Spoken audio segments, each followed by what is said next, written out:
How's it going, Rick? You all right? Yes. Apart from the behind the scenes technical issues we're having then.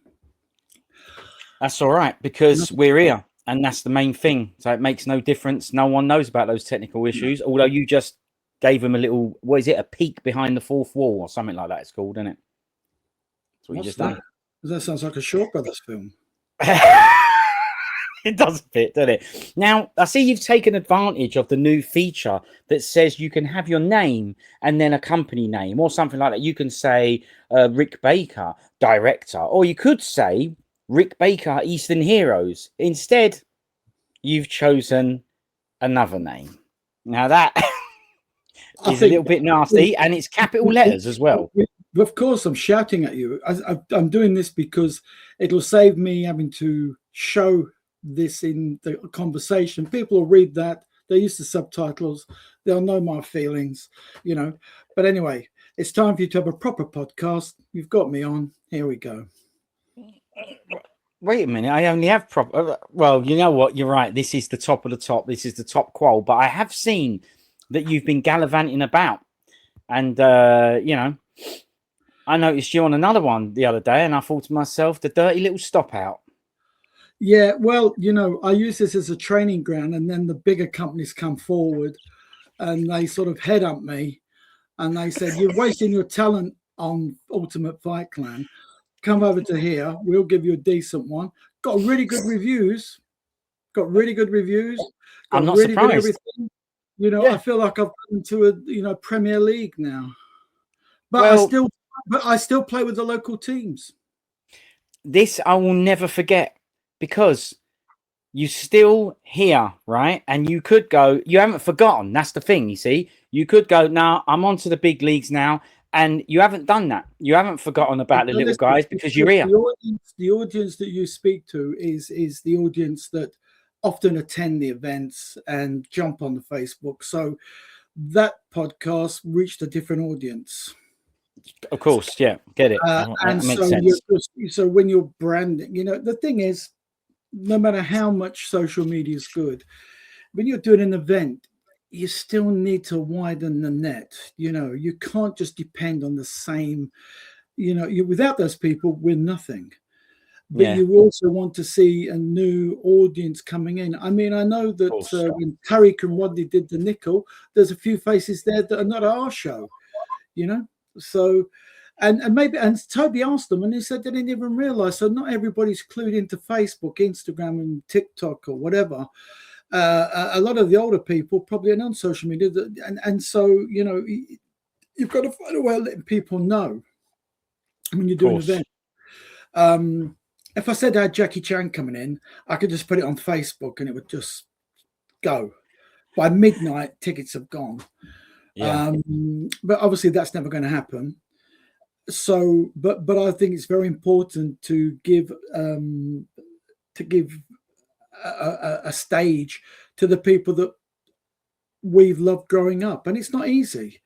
It's not easy. You know, this will be our third guest in a year, in a year. I know. And the reason why I'm doing this is because there's an interest, but it could peter. What I don't want to see people saying is in 5 years' time, like they do with the Scarlet. I wish I'd have gone to see Nikoi and Yeung Han and Lu Feng. Come, you know, these events are expensive to put on. You know, when there's no expense, they can come for free. When you're laying out a lot of money for 2 flights, hotels, food, transport, and that. It soon goes to 5 or 6 grand, and so you have to justify that by tickets. You know what I mean? Yeah. You have to do that just to cover the money. You might not make nothing above that, but as long as that, because we're not rich enough to be able to just fly them in at a whim because we're loaded with money, and so we have to work it out. What will cover it? How many seats need to come in? The beauty of it is that the Lumiere allow us to use the cinema for nothing, which is a big saving. 100%. It's a big overhead, that, isn't it? It is a big overhead, which allows us again to come in. Because if we had to do that, tickets would be like 75 quid a piece, 75 quid a piece. So you try to do it so that It's affordable because some people will come down, they'll stay overnight, they, and they're going to buy stuff and food. So it's people coming from overseas. So you've got to try and think, I want people to come. I'd rather him have a great audience, a packed house, than 50 people come in. They buy merchandise and they make your money. Because if you have 50 people spending 50 quid, you've got your money back. But if I'd rather have the money spent on coming in and giving them, so they walk away thinking, wow, I didn't realize I was still had fans. So a lot of them don't realize this. Yeah. But they're making the film in the 70s, the 80s, and sometimes the 90s. But they realize because they fade, they're not like Hollywood movies. And so it's very important. And then once they've come, it raises their profile. And, I would do as many as I can. I mean, I think we brought in so far? We've brought in Donnie Yen, John Woo, Maggie Chung, Jet Li, Gordon Liu, Shang Shen, Wang In-sik, Wang Zhongli, and we've even done like Thorsten from the Thunderbolt. That's right. Thorsten Nickel. Yeah. So even on a lower level, we were still trying to keep people coming in. That's right. Winston Ellis and all that. Like on the internet, and it's not like in our day when we had to go to the pictures. You can watch when you like, but if you really are into the movies, come and support it. Come. And you know something? I've never seen anybody come to one of those cafes and said it was a shit day. Never. People meet, they socialize, they have a laugh, they make new friends, they change numbers. It's a really good day. And if we could do it for nothing every time, I would. I'd say, it's a free day. Come on in, But in the real world, these people live halfway around the world, and tickets can be anywhere between £1,000 and 1,500 quid, especially when they want to come with their partner. Oh yeah, well I was going to ask about that because you said two plane tickets. Let's move back. We should just cover the last event a bit. We haven't spoke about Hwang Yang. Maybe he's a bloke. I don't know, but maybe we should because he'll be watching this Hwang Yang, and Steve just bypassed you. Remember that. We would never do that, right? Because obviously we're mates with him now, right? We've met him. He's over and he lives in the country, so he's our new mate. So he was a great guest because he come on his own in a car. Yeah. And when we gave him the money at the end, he was a bit taken back, Right. We put a big red packet in his hand to thank him for the signings and that. The funniest thing was, and I hope he doesn't take this the wrong way, he wanted to buy some of the photographs that we were selling to do the autographs on with. So those, and I said, you don't have to buy those. He was saying, nah, you know what I mean? So it was quite funny, but it was quite, you know what I mean, that it humble because, unless you're a professional Comic Con person signing for money, and that's where the money comes from. It's the signings and the photographs. That's how you help pay for their ticket. Yeah. It's that. And so so you have to cover it. But just going back to what we were talking about, Hwang Yang, what a great guy. He came in. The funniest thing is Toby and Karen missed him, and he was standing there like a normal bloke, like he was a guest in with a crowd. I know. Rodney said to me, he pointed him out. He said, he's just standing over there, right? And I went, no. I had to look over, and he was just standing there chatting normal. So he was just there chatting normal. Fuck. And I went over and said, I thought, where's Toby? Where's Karen? They'd gone out to the car to meet him, but he must have come in another route. And he's coming and he's standing there, and only because of his bald head and distinctive look. Yeah. And I said, come on in, he was all right. And I took him into the green room. And I thought, God, truth, if that had been Jackie Chan or somebody just standing there, he'd have been mugged. It'd have been like, you'd have seen it. It's like when but that's the difference between hundreds of people in China. Get in. But as you said, he didn't turn up with a big entourage. He was just like a normal, humble bloke. And I guess he didn't know what he was getting himself into. But with the photos and everything, it is extra cost. And I thought it at the time on the day. I was like, this is extra cost, but I want a nice photo. I want this. I've got some bits to sign. I had loads of bits, but I couldn't get them all signed. And I thought about it and went, but how else do you generate funds, money to pay for the event and to pay the In guests. any How else? comic, in any Comic Con, in any event, as much Yeah, unless it's Tom Cruise or that at a premiere night walking around the crowd signing, so autographs is the way they make their bread and butter. When you go to Comic yeah, Con, movie fair, that's how they make their bread. It'll be the same with Lu Feng or whoever we bring in. That's their what they're paying to do. They're sitting down for a couple of hours, signing, entertaining the guests. That's what it's about, you know. yeah. And that's their red packet money. There, thank you very much for coming. You know, the cinema tickets have paid for the hotels, the flights, their food. Now you've got to pay him for doing his time, and so the autographs and that is where it comes in. And it shows appreciation to them. Do you know what I mean? Because it's you 100%. saw in your Yeah, stories, he was signing for ages. yeah. I know. So it's all about looking after the guest. The cinema staff there are great. Sing's great. It's a really nice setup there. And like I said, I think your mum, dad, everybody comes, no matter what age group or what your Yeah, participant is. Everybody walks out. You hit Facebook. Everybody's had a great day. And that's what agreed. it's all about, really. It's a social event. And what people have to realize is you may never, these people are getting older and older. You're not maybe going to get a chance to see them. I did discover that, well, I'll talk about that in a minute with him. Let's just go back to Hwang Yang. Yeah, look, agreed. It doesn't surprise me. Well, it does surprise me, but the only when you said about him wanting some of the photos, that does surprise me. Or would have surprised me had I not been there that day and had a chat with him myself, because I had a booklet there, a Japanese press book for Martial Arts of Shaolin, you know, Shaolin Temple 3, and inside was one of the stills. It had him, right, doing this jumping split, and I opened that. I was thinking, but I mean, now, you know, I hope this is him. It looks like him. And I said to a few people, including Toby, I said, look, I'm pretty sure this is him. Is that because they all had bald heads? No, now listen, no, no, don't you start. No, it isn't right. To me. Well, you all look the same. No. No, because it was in the distance, and I just couldn't be sure. You know, he was a younger man then, but I was right. Yeah, it was. He's in Shaolin Temple as well. Yeah, that's right. I saw. Yeah, but there was actually a shot of him, and when I laid it down, you know, my heart was thumping, thinking, "Oh, I hope I ain't got this wrong." And when he saw it, he was like, "Oh, I never thought I would see this photograph ever again." And he told me the whole story about the day that shoot. You just said, "Thank you very much. Here's the book." Well, no, because no. Yeah, right. That would have been the, you know, no. That would have been the nice thing to do. You just signed this photograph that you was going to buy, and you see what you just did there, right? You even did this version. You even did the bow version, like you're handing over the samurai sword. You even did this respects version. Okay, I'm going to admit I didn't think of that, but he did say, "Could I take a photo of it?" And he took a photo of it. He said he never thought he would see the photo again. You don't have to take a photo, Hwang Yang. No, here's the original. I'll take a photograph and remind me of the day I gave it to you and how I felt.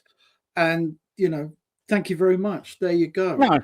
No, I've got the book with his signature. That's my memory of that. I'm not going to forget that now. And don't forget, I paid for him to sign that. But that story, I never thought I was going to get. He explained to me where that photo was the last time he had that photo, why it's gone, and he doesn't have it anymore. He never thought he would see that photo again. That's why he took a photograph of it. And he also told me the stories about that shoot that day, how many times he had to do that jumping split, that his legs were all black and blue from doing it over and over again. He was pointing at the bamboo and the water, saying that it wasn't level and it's in water. Brilliant. I know why the queue was moving so slow.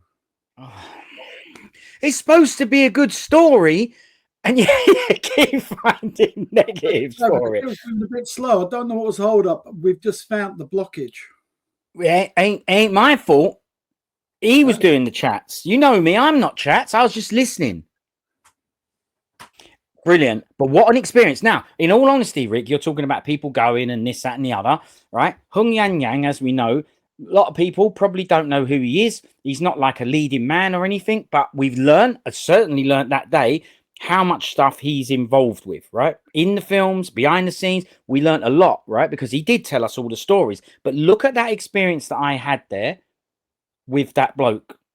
I'm never going to forget it, am I? It was amazing that he told me all about No, it, and that's the and real the thing about reaction I got these. from him, I would never, I'd never been able to expect that. I couldn't believe it. I couldn't believe it. How much the photo meant to him. I said to people, I said, we couldn't get Jet Li today or Donnie Yen, not without ridiculous money.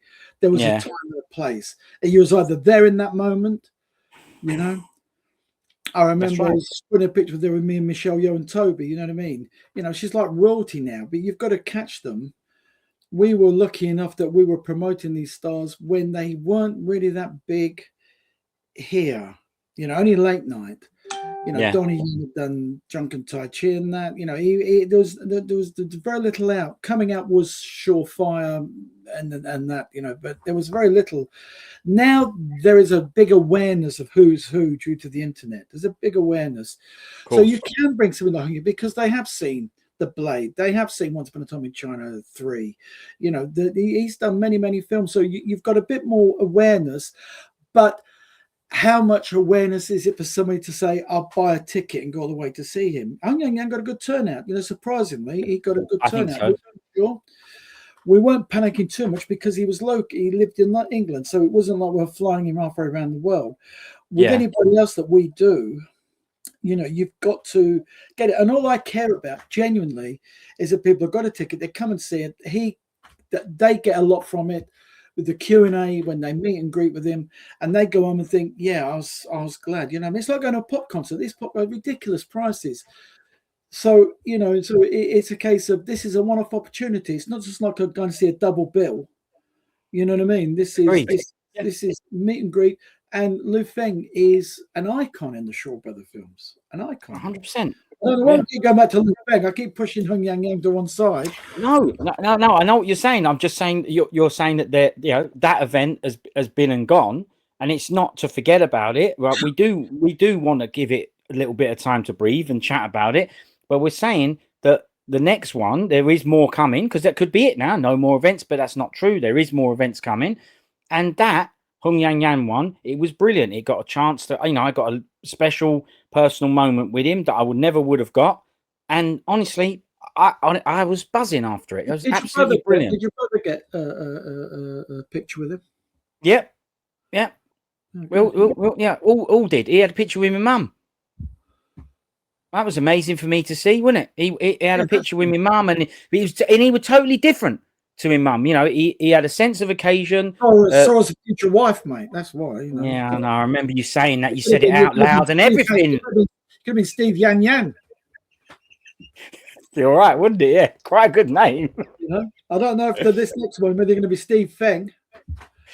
No, I don't know about that one. Yeah, we'll have to have a look. Yeah, but even at that, you said it out all loud as well. It's like, oh my god, brilliant. But that was good. You see, that's what I'm saying. It's all fun.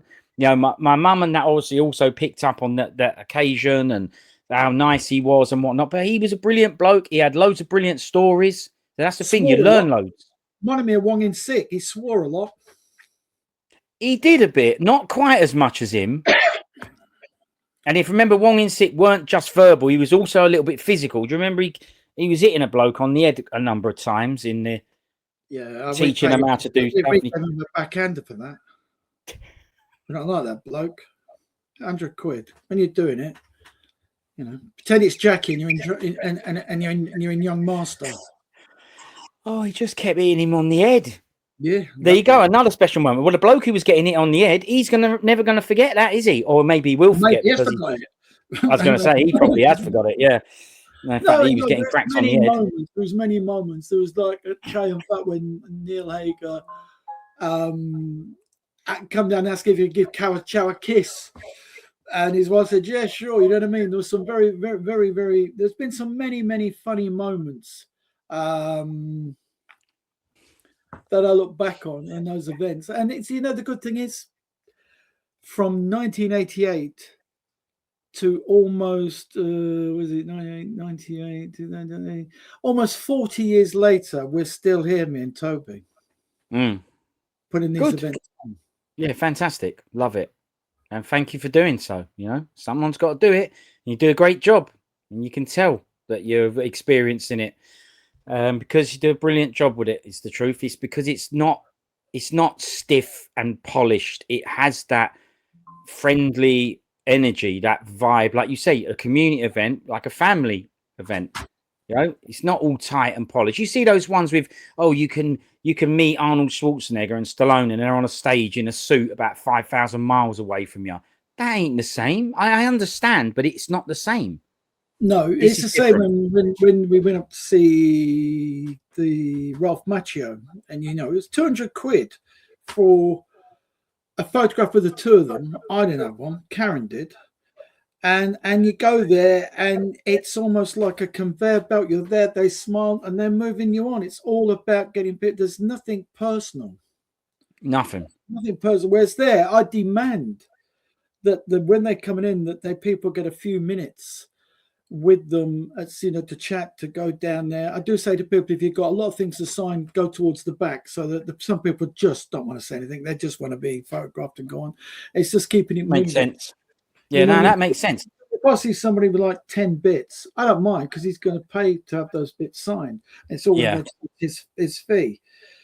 But I went and Paul and said, go towards the back, then you have a longer time, because he's going to sign all those bits, where there's a few people in front that are just going to have, they're done, smile, they're not going to get in conversation. And if they do want to talk to him when it's all over, he's still about. You know what I mean? You know, you can have a chat with him. Well, that's good organisation skills. And I'll give you a real example of when we last did a Comic-Con when Cynthia Rothrock was there.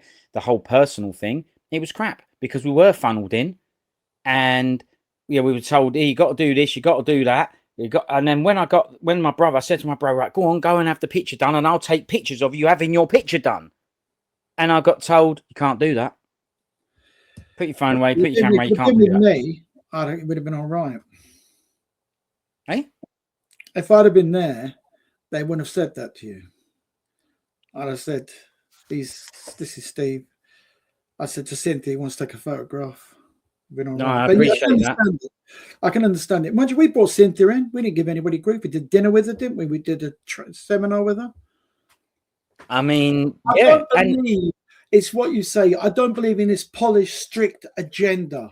People come No, in, me neither. and I want it to flow, and normally it flows the right way. I just, no matter who is coming in there, whether they're a good mate of mine or I barely know them, I want them to come up to me at the end, shake my hand and say, brilliant day. That's reward enough for me. You know, they've gone home, they've got that.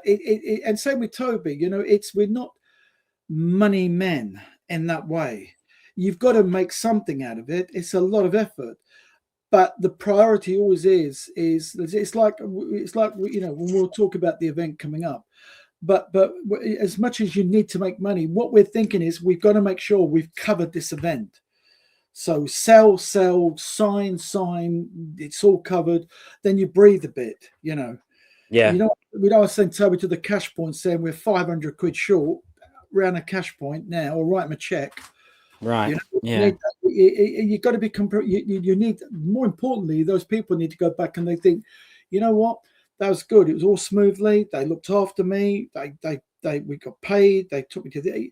It runs smoothly if you don't put too. I can understand if you've got a major celebrity coming in, because they're used to having their PR people around them. Like when we met Jackie at Planet Hollywood, we broke through that.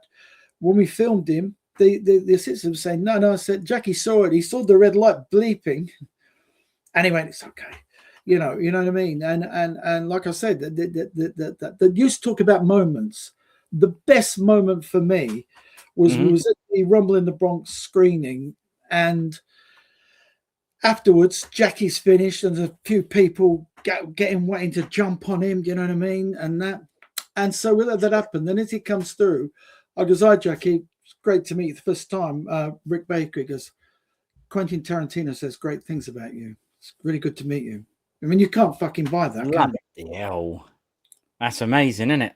Best. You know, or maybe I just heard that, maybe saying, Rick, you're rubbish, get out of the way. And I just translated as Rick Tarantino. No, he did say that to me. He said, Tarantino. Don't matter. That's what's in your head now, and that's what's on here. It's a true story. That's fantastic, mate. Love that. Yeah, because at the time I recently had been with Tarantino, and we were talking Jackie stories, etc., etc. And and then and then I didn't realize those stories we were talking about. Because Tarantino's on a few podcasts, and he brings me in and Toby in. The days when he was here, Yeah. and he praises us in one podcast that he was very proud to buy Fistful of Talons from us. Oof, what a great film as well. Billy Chong fan. So yeah, no, it's good, but with Yeung Hang Yan again, it was great because we didn't have the huge expense. That means he could take more money. Of course. And he enjoyed himself. He loved it. You know what I mean? He loved it. Now, you try to get an idea of who's coming so that you can know. I remember on Facebook you say if you come in and yes, I'm attending and stuff like that. So you try and get an idea, but you don't know, do you? There's a reason behind that. There are 6 or 7 cinemas that we have access to because run in the daytime. With Lu Feng, you don't know. It could be 50 people. It's going to be more than that, just with the people who just support it. But you never know. It could go, because there's already a guy from Switzerland bought his ticket yesterday and his flights and his that. The same guy's there for the Yukori. He comes with a load of bits and pieces. You know what I mean? He's like a VIP to me. Come in. He took a photograph in his hotel room. What a money laid out and all the bits. I said, I like that guy. I mean, 10 of him. We're sorted. No, everyone's welcome. Yeah, and everyone's welcome. No, but you just know that your money for the guest is safe. That's a good point. Yeah, that's a good point, actually. So he's already bought his ticket. Amazing. I'm sure people will be getting their tickets. What I would say to people is, don't leave it till the last minute, because if it does become there, for health and safety, we can only put so many people in that cinema. Oh, okay. Yeah. We can only do that. Health, as much, as you might want to sit on the steps and stand, as much as I'd like to see that. So it does go up. The cinemas do go up. And of course, we'll pick this. What I say to let us know you're coming is I can start to gauge with Sing then what cinema. Okay. Are we gonna, 50 people come in, or can we use the cinema with 180 seats? If there's 100 people coming, we'll take the 120. We do have there is one last cinema upstairs, which I'd love to fill, which is 300 odd seats. You never know. Just again, people think, not just. I never think about the money. This is the truth. I think about what a great thing for the selfie at the end, like hundreds of people and him. Amazing. And then, so that comes first. It's the memory. No, of course. So that's why. And say with Hwang Yan, does he get peeking behind the fourth walls? I say, does he get an idea? Do you have to give him an idea of what he might get from the day? An idea. You tell people what you're going to offer them, like with anybody, what's involved, and then you give them a figure and say, this is the figure we hope to give you. That's why it's important then that you make it back, because you've committed. You've got once they commit, you're going to say what you're going to get, blah blah blah, this, and it has to be done properly. You know what I mean? It has to be done properly. Yeah. So we will tell them what we figure they can get from the day, and if it's a shortfall, that's down to me and Toby. If it goes a bit above, you try to be genuinely with it, and so he's told a figure, and we went quite good on his figure. We tried to make it a good figure for him, so and he's got to say yes, isn't he? You know what I mean? So he can't. Yes, look, for an afternoon's work, he got 4 figures. No wonder he would say he was happy. Yeah, but like you said, you don't want the expectations to be too high, and if the expectation is low and the number's low, they're not going to say they're not going to turn up. And if you go too mad with it, then you're out of pocket.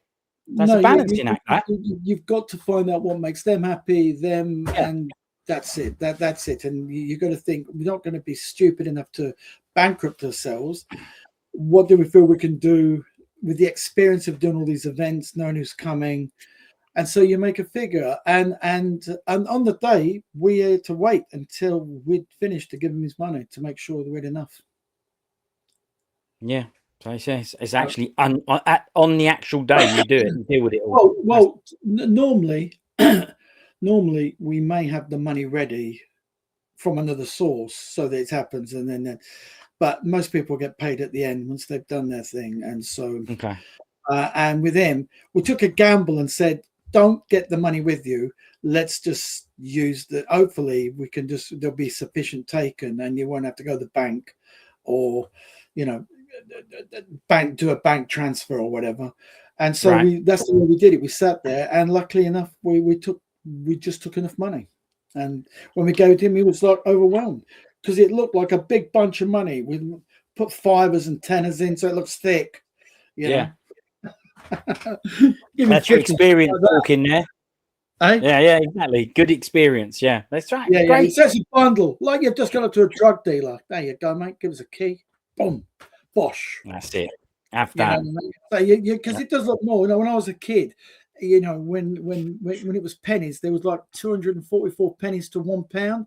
So when you tip your money box out, it looks like you're loaded. You got a quid. I know. Really. Liked it. I was the same. I loved it.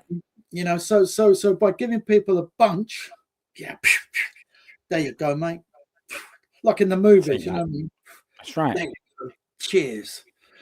You know, and you know, it's just that they don't count it to their own.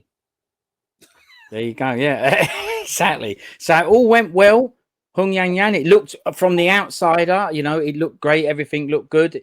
It seemed to flow smoothly. Everything went well, and everyone seemed to have a good time and everything. But from your guys' point of view, it's all good, that one, yeah. We were very, very happy with it. The Facebook post proved happy. Everybody who met him happy. That's the result you want at the end. People saying, "Good day, cheers, look forward to the next one, look forward to the next one." You know, that's what makes you go home driving home tired. 4 hours. I mean, been up since 4 o'clock. You know, and you know, and then as you're going, you'll hear the phone ting, and you'll see it, and you'll think, "Oh, another post from the day." There's a lot of reward doing these shows because it's a memory for us. We've done more. I posted, look, we've probably released 120 films, you know, through the East Ears catalogue, and I've posted that the other day, like a stack. I would say and we've done books, but I say me and Toby have done more for Hong Kong cinema than anybody else in the UK. Not the labels that just buy the rights and just release them. You know, I agree. Essential Gold and that. So, you know, I don't know. And if anybody started today, it's a different marketplace. We come out when we were selling films in cafes out of a bag. Correct. You know? Absolutely. It's not the same now. You know, totally different. And it's a good thing if we say we do an event, you know, it's good, you know, it's kosher, you know, you're not some fly by night. You know, we're the real deal. True enough. And always to do that, we get the person to come on camera and say they're coming just to endorse it. Now, should we use that? They call that in the trade a segue. Shall we use that to have a look at the promo of the next event? I've got it loaded up, shall we? Sure. Okay, let's do that.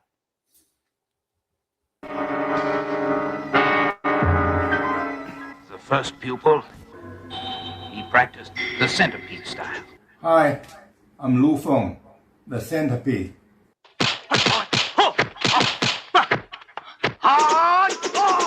I am an actor and martial art director for Shaw Brothers.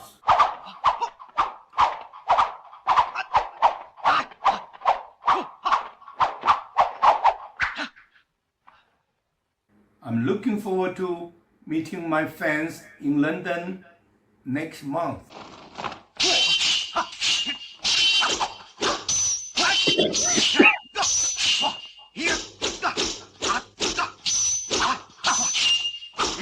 I will tell you all about my movie career, and maybe I show you some of my kung fu too. Yes, let's have it.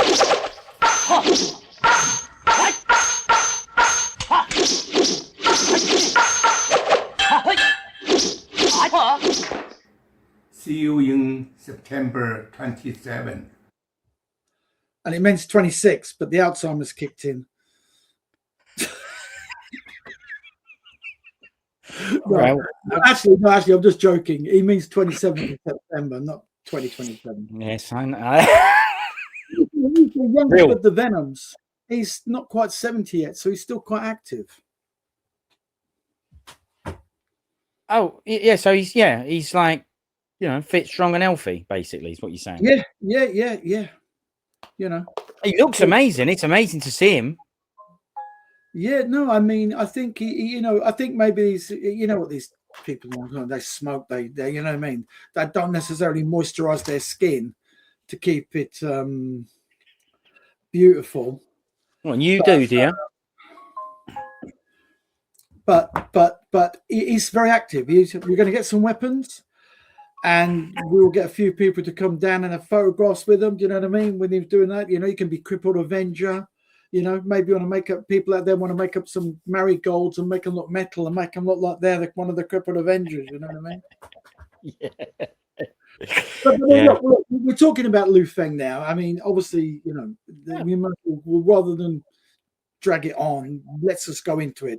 We announced it last night on the 9th of August. We knew for a while, but we wanted to put it in because he wanted to bring his wife, which suddenly threw a second plane ticket. We thought in the beginning he was going to come on his own. Okay. And then his wife needed to get some time off work. And then he said, can we come for 5 days? So it all changed. And we're rattling around in our heads about the budget at the same time, thinking, but we so badly wanted him to come because we got such a good feedback, so that we worked it out with him, and he will come. We may be announced by the time this goes out. Hopefully it'll come out quite quickly. We've got from this point now, it's 6 weekends time that we're going to be doing this. Yeah. I presume you, Steve's Gary's wife and mum and dad are coming, yeah? That's the plan. And you could have a stall as usual. Yeah, okay, appreciate that. Thank you very much. I thank you for that. So it's getting it out there now, because I'm hoping we get a surge of people coming to this. Okay. But we found it out. But what we may do, and this is a high possibility, that during his stay here, we are thinking of doing a proper private meet and greet for 25 people at a restaurant. And that's not going to be cheap, because, again, this is all to cover the expense. So what we're thinking of doing is there'll be one table with me and Toby on, and Lu Feng and his wife, who is brilliant. No, because no. And then there's going to be 5 tables. There's only 4 seats on that table then. One's for Karen and the other one's for me. and Toby's wife. Okay. All right, fair enough. You right. You don't want to be on the table. You need to be on the tables. The 5 tables, the 5 deadly venom tables. Yeah, with the Kung blokes, yeah. With 5 seats at each table with one spare, a 6th seat. And then what he'll do is he'll come to each table, spend some time, and then move on to the next table. So you get like a very intimate time with him. Fantastic. What a brilliant idea. Yeah, 5 tables, pick your poison. Good idea.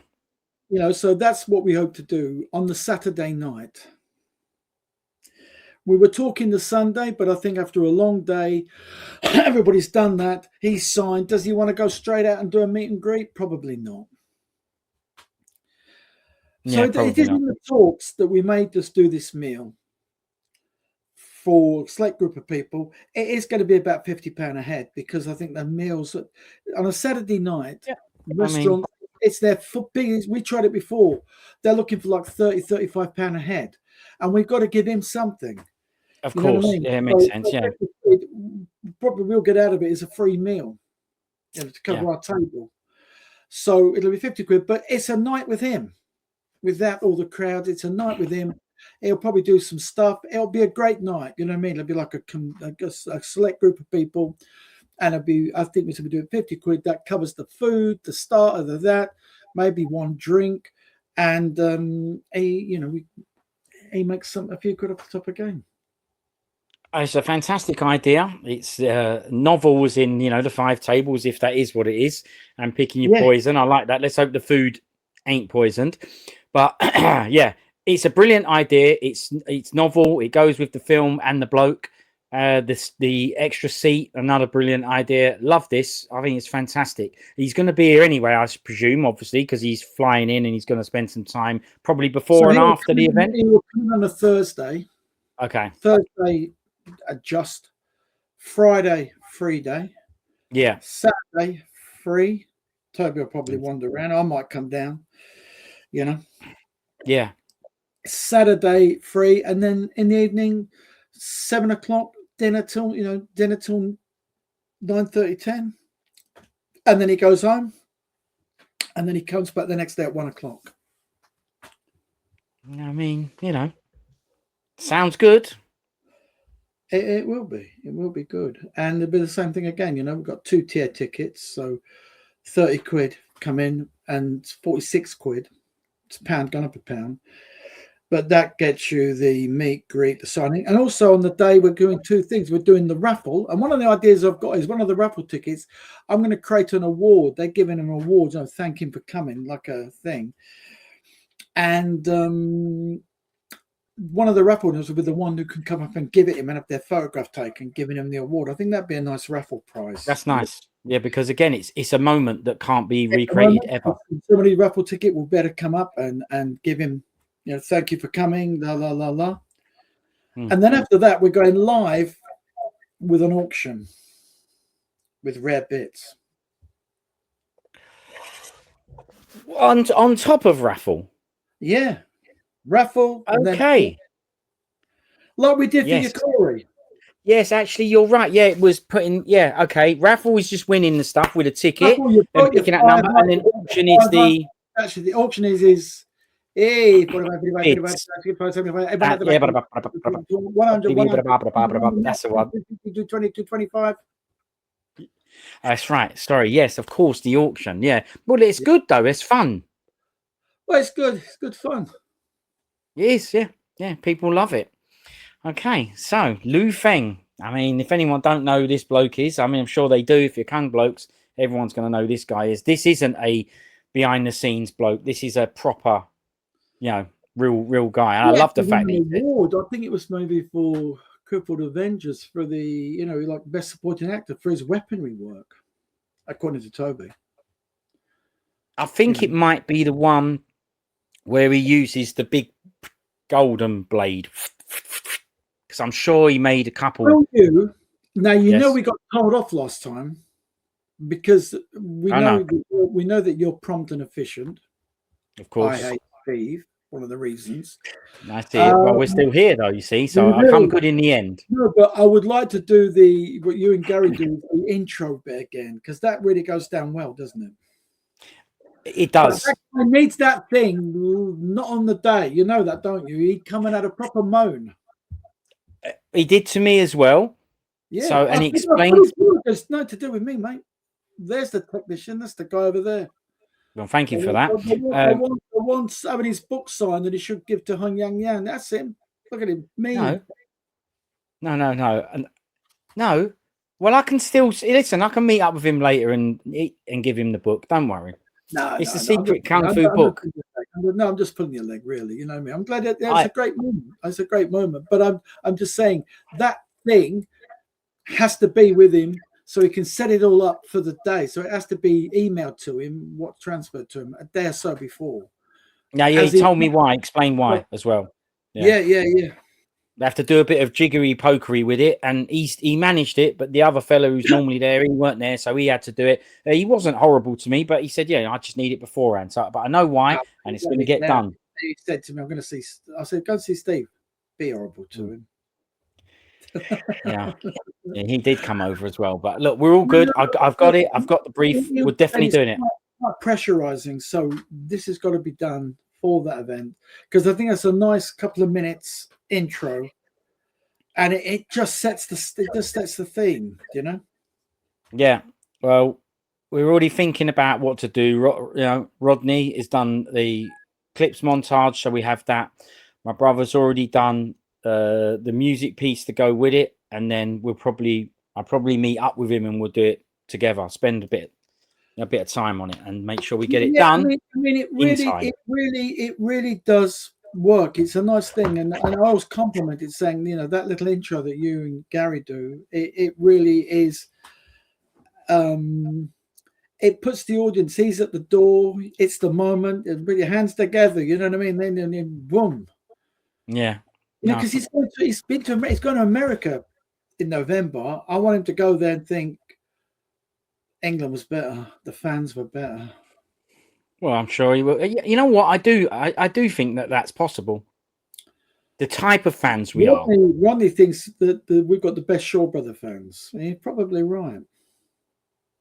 You got your Sinclairs and that, you know, or I hope will be there. Hope so.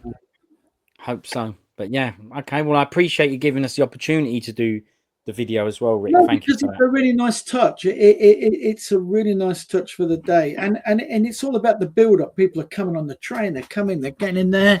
Yeah. They're having a chat with me. They're chatting with a few people they've met. You know, they've opened their wallets up, and I've robbed them of a few quid. You know, and then, you know, they're getting ready. They're having and then they're going in. They're going to watch a movie or whatever. However we do it, and then they come out for a breather. And then they go back in, and just before the Q&A, boom, we have that, you know, just to refresh them so that they're hyped up again. Yeah. And they then, like with your core, it worked great. You know what I mean? A few clips, that's that. And she coming in was, whoa, you know? That's right. Yeah. A bit of background about her, and then in she comes, walks down through the people. Yeah. Brilliant. Oh, yeah. Fantastic. I mean, look, we always like to give little tidbits here. You know what I mean? I'm going to have a phone conversation with a mate of mine, who I think could make a good guest, because he's done numerous films, and he often comes into the UK. And we were meant to speak the other day, but he's gone to Japan. Any guesses who it might be? Well, it's a bloke. That's my first thing. Bloke. Let's have that. Leading actor. A leading actor. He's gone to Japan for the minute, but there's no connection there. Don't worry about that. Let's just leave that thing. He often comes here. I think his mum's English. So is the other half of him, you know, Chinese? Yeah. You can ask for clues. How many clues it takes before you get it? Wait a minute. He comes here, he's a leading actor. And does he, okay, can I ask a couple of questions? Sure. Is he in normal films or Chinese films or both? He does both. Did he start real Chinese films and then go break through into normals, or the other way around? Normal. What do you mean by normal? You know, like, you know, some westernized Hollywood or English. He has done a Hollywood film. He also was on British TV in a drama with the guy from Life on Mars. I forget his name now. The guy who played the guy who went back in time. He was in a drama with him on the BBC. Oh, so he's, you know, he's Ingers. He's proper fluent and speaks Ingers. Yes. And what does he do now? Does he make film? He still does films and TV. Yes. Here, Western or Chinese? Chinese. Oh, although I think they fell out with him in China because of his politics, like they did with Chow and you know. Hang on a minute. Okay, is he quite oldish? He's not a youngster. You know, I mean, I'd say he's in his 60s now. Yeah. Okay. All right. Wait, it's coming now. Now, wait. The English thing is the important thing, because we always. I think I know who you mean. This is a bit in Hong Kong or whatever. He's big, isn't he? Like popular, famous, big one. In my opinion, he's well known. Yeah, he's well known. Now, I think I might have it. He's not really known for Kung, but I think he is actually real Kung. but I don't think he's not really known for it. Although he has done one role where he did Kung as the What would main that bloke. role be? He was doing some Wing Chun. Yes. Okay. And we used to call this bloke Webb. White Ingers Brennan is what we used to call him because we always thought he ain't a full Chinese bloke. Web. Yeah, his nickname when he used to come on the screen, it's like, oh, it's a good film. I tell you, this is what we used to say. You know it's going to be a good film because Webb's in it. He's in Tomb Raider. I didn't know he was in Tomb Raider. He's in Tomb Raider. Yeah, I didn't know that. Simon Yam. Another Webb sort of bloke. Okay, I think I've got it. He did Wing Chun once. I think he's real at Monkey Kung Fu for real. He's definitely Kung, by the way, just because he don't do Kung. And he's a real good, triad-y, modern actor. Name me Drama. a film he's been in where he's played a triad. Oh, that's quite hard, really, because he's been in loads, isn't he? He's losing his barnet. He's got a saggy face. Hard boiled. His name is Anthony Wong Chao Sun. Bunman. Bunman, exactly. This guy, I love this guy. I do think he'll be a brilliant guest. And it's weird that we've already gone on from Lu Feng, but it doesn't matter. We haven't really. But listen, Rick, if that's a possibility, I also think he'll be a good. I'd love to meet him. I think he's fantastic. Big fan of that bloke. Bill's house, isn't it? And at 11 o'clock at night, and had him scare him at the door, isn't he? That's that story. That is that story, yeah. You know, he's one of the top. Fun man. Listen, this is one of the top blokes. He's one of the cream of the crop, award-winning type actors. He's. Yeah, no, I was with him in Hong Kong when he won Best Actor for Beast Cops, and I would. There's a photograph because you can put that into the thing. There's a photograph on my Facebook page of me holding the. And afterwards, he took me to Jackie Chan's party, where it led to Jackie Chan wanting to fight me. Brilliant. Jackie Chan wanted to fight you at his own party where Anthony Wong took you. And I mean, I've told the story many times. And the funniest thing about it was who was with me? Was Jude with me? When he I mean, the people know the story. I was at this party, and I had a friend of mine who had MS, who was a big Jackie fan, and when he was out, it looked like he was drunk, but it was just his incognitive with his body. You know what I mean? And I decided you had to take him to the toilet and hold him at the urinal. So they was with you, did you say? Were they with you, this person?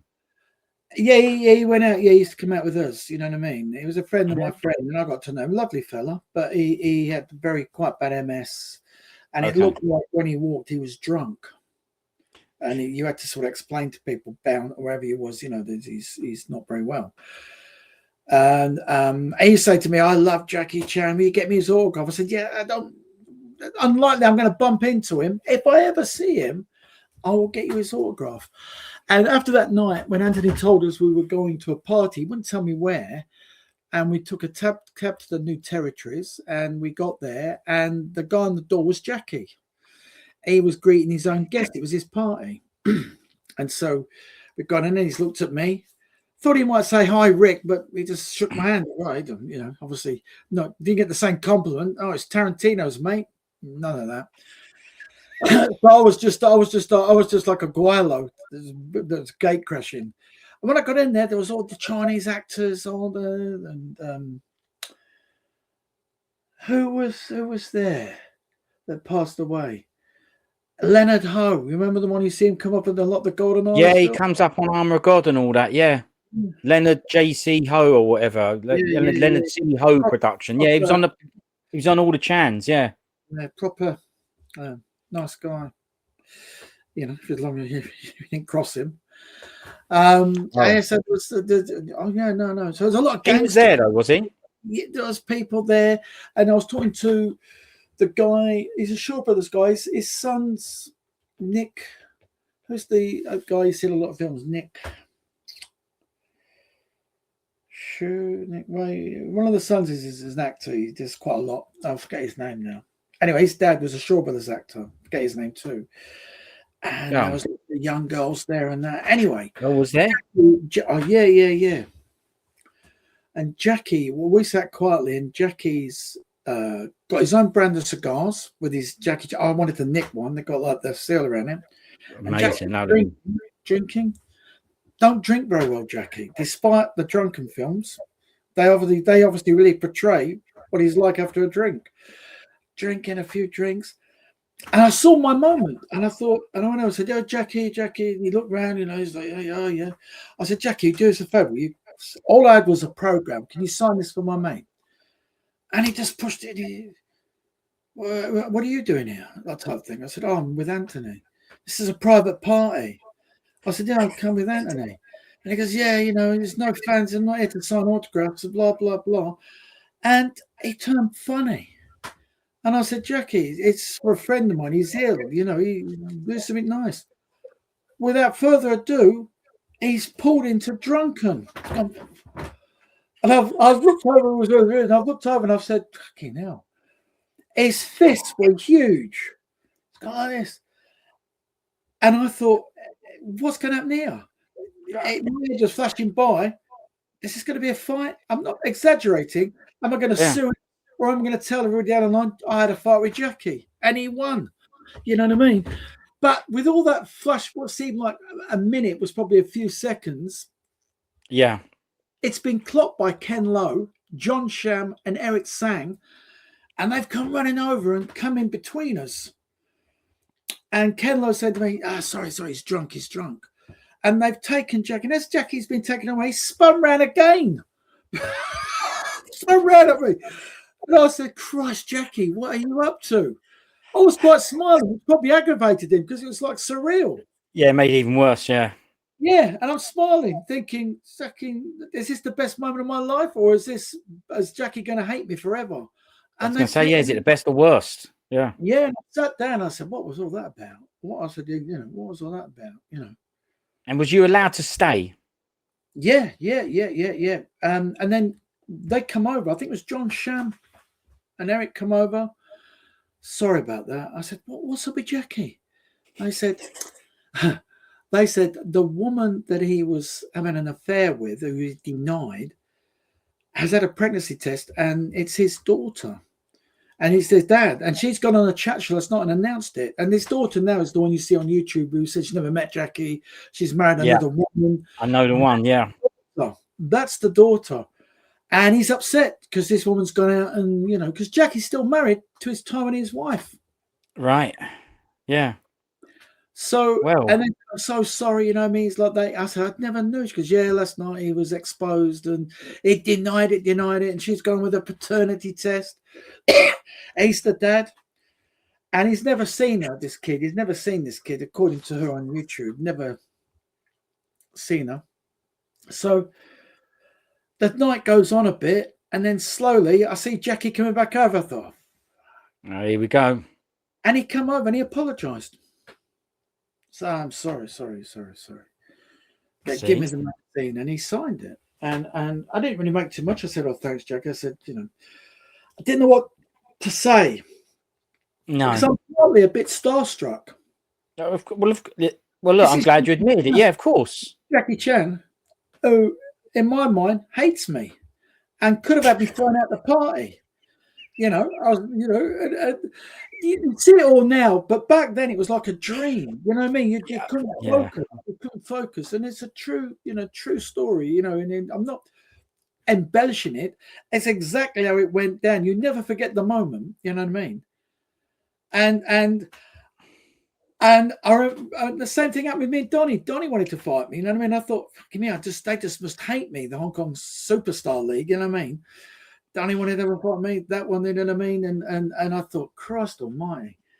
If you think about it, back then there was no I'm guessing there were no mobile phone cameras and all that. If that happened now, that we'd all be watching that scene. Someone would have videoed it. Yeah. It's I had met Jackie before that, and I'm on video with him at Planet Hollywood. But the cameras. It's about 1997. You know what I mean? Mm. And it's it's quite. It wasn't personally. He was just not in a good mood, and the drink hadn't helped him. No, but those guys deciding to tell you, air all his laundry, I guess they thought it was okay to do because it would have been on the news and stuff anyway. But telling you all the stories, and if anyone didn't know any of those stories, now they watch this, they're going to know all the stories. You ain't done a very good job of keeping that one under wraps, have you? But I don't think it is under wraps anymore. No, but I mean, I look at it as like a memory. You know what I mean? That it's definitely, of course. The terrible way. And then a few years later, I was at Michelle Yeoh's party in LA. She was launching a bag, and I walked straight in, and who's there? Jackie. And I went, "Oh, Jackie." He goes, "All right." And it forgot. It didn't recognize me. You know what I mean? Okay. I left a memory in his head. Jackie meets so many people. Unless you're some really well-known face or a director, an actor, I was just. It was all right. It was all right with me. It was all right. Just as well. Yeah, but what I'll be him again. That Guilo again. Jackie, God almighty. I bet Anthony Wong was in the corner laughing his head off. Start stretching, and getting ready. Yeah, exactly. Limbering up, ready. Let's go. I bet Anthony Wong was laughing his head off in the corner. He brought you to that party, and Chan's going to smash your face in. Oh, brilliant. That's amazing. I thought he's not going to talk to me either. What, he's brought me in, and I'm causing trouble. Party, so anyway, it's one of those stories. It's a long time ago. We can smile about it, Jackie will have no recollection of it. Because let's not forget, right? You've got John Shum, Ken Lowe, and Eric Sang chatting to you as well. So you're talking about Chan and starstruck, which I totally get, right? Because not only are you he's there, you're now chatting to him. He's now chatting to you. He's now doing drunk and wanting to smash your face in. And the people you've got breaking it up. And the bloke who brought you there was Anthony Wong. Then you've got three blokes breaking it up. Look at the people we're talking about here. What I should have said to at the moment, I should have said, "Is this Winners and Sinners 2?" I can't imagine him maybe he would have taken it lightly. Maybe that would have broke him out of it. But he calmed down. I said, "Where's the cameras? Is this Winners and Sinners 2?" Oh, it's amazing, isn't it? I mean, you think of many things afterwards, but yeah. So that's why when I bring these guests over, I'm very polite. I don't want it to go rolling around in the foyer. You've learned from your mistakes. I was looking through the list of all the people I've met, and you think about it, and I think, I've met Wilson Tong. I've met the guy from get his name. I'm getting old now. It's my birthday this week. Oh, happy birthday for when it happens. Pensioner this week. So you got that from Drunken, the guy from Dance the Drunk Mantis, the one who took over Jackie. What's his name? Yeung. Oh, Yun Shin Yi, the main bloke. Yeah, Yun Shin Yi. Yeah. There's countless people I've been very lucky. To the people I've met. You know what I mean? Wilson Tom was great. Wilson Tom was great because we was me and Toby. You see it on the video mag, and Toby's talking to him, and we're sort of going, "What's your favourite film?" And shock horror to Toby's gone, "Under Siege 2." Toby's going, "Oh no." The second one. Yeah, Under Siege 2. That's the one on the train. This is the mentality of that guy. I don't know. And so Toby, to change the mood, Toby said, "Can you go from crab to lobster?" He's standing. He goes like that. He still starts off that, and then goes like that, like a lobster. Great, you know what I mean? Yeah. With the drunken that's romantic guy, we're having dinner. Suddenly he's gone like that, and we looked at the chopsticks. It's a fly. I thought, I'm in a movie. I can't believe it. I mean, brilliant. We reckon that maybe as a party trick, he stuck the fly on there. Maybe. What about the fact that he knew, even if it was a trick, he knew you would like it. He knew why you were there, and he knew why you liked him because of Kung. And I love that because some of them don't get it. Some they don't all get it. For a minute, we're going to stand up and reenact the scene from Dance where we both go down on our backs and come back up again. You know what I mean? Yeah, exactly. Yeah. What's with a table and chairs. What is that about? What is that? Fantastic. So, yeah, many people. You know what I mean? I think one of the few people that I'm Young Bio Samahung. I was thinking the other day, I just lost count. You know, from Samwang Yumbio, Jackie, Gordon Liu. You know what I mean? Yeah, Snake Alley. All the John Liu. You know what I mean? Yeah. They went to so many people. Went to so many people. Thanks to Toby. I mean, you know, I would tell them, I have a knock on the door, and it's Gangly with Kwok Choi. You know what I mean? It's coming in. You know what I mean? Yeah. You know, I mean, incredible. extremely lucky. You know, and I think it was Anthony. There's a guy, I don't know if he's still out there making films. He did like a Bruce Lee impersonation. I forget his name now. And they took me to a restaurant on the way out back to the airport. Anthony and this guy had just done a film, and I can't remember his name.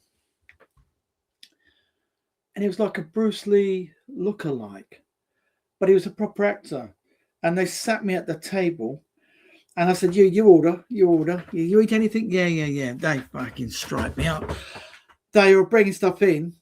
The first thing I had was like these eyeballs and wet feet soup. Blah this, blah that, blah that." And I couldn't. They were laughing. I was going, "I can't eat it." And then to throw, we've got a special for you.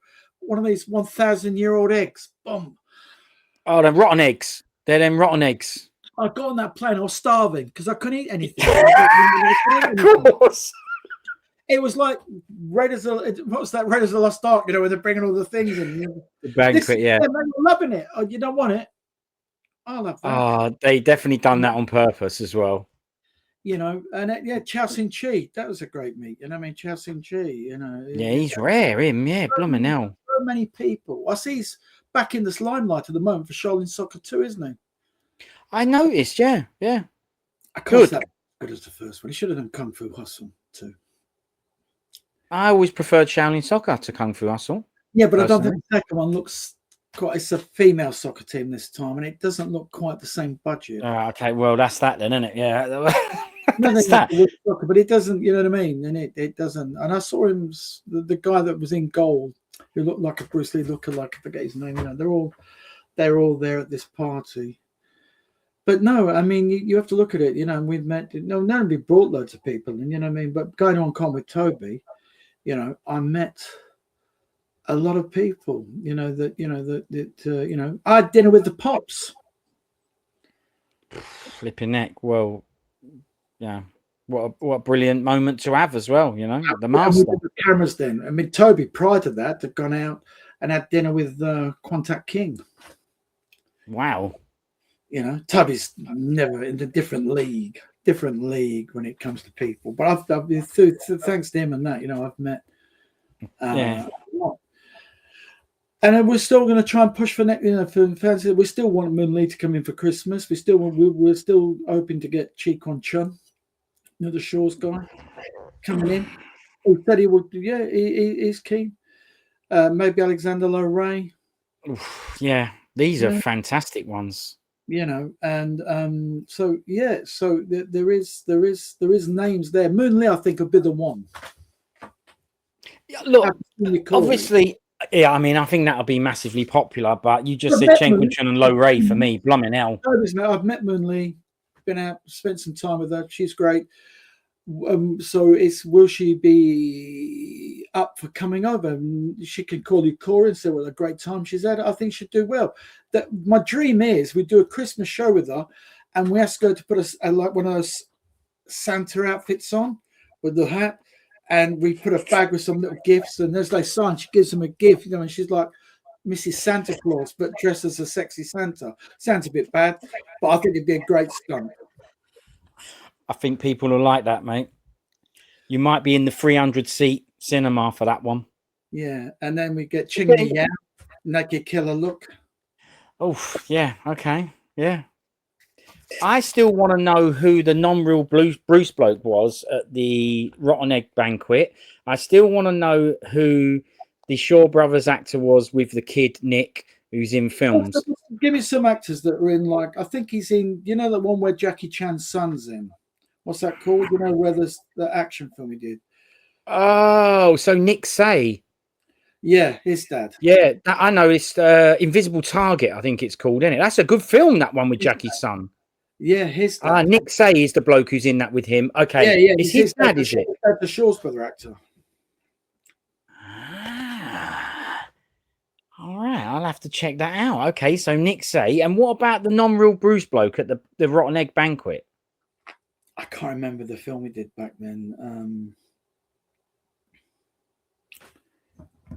Need to know who that is, because that's someone else you met. No? Who's Nick Say's dad?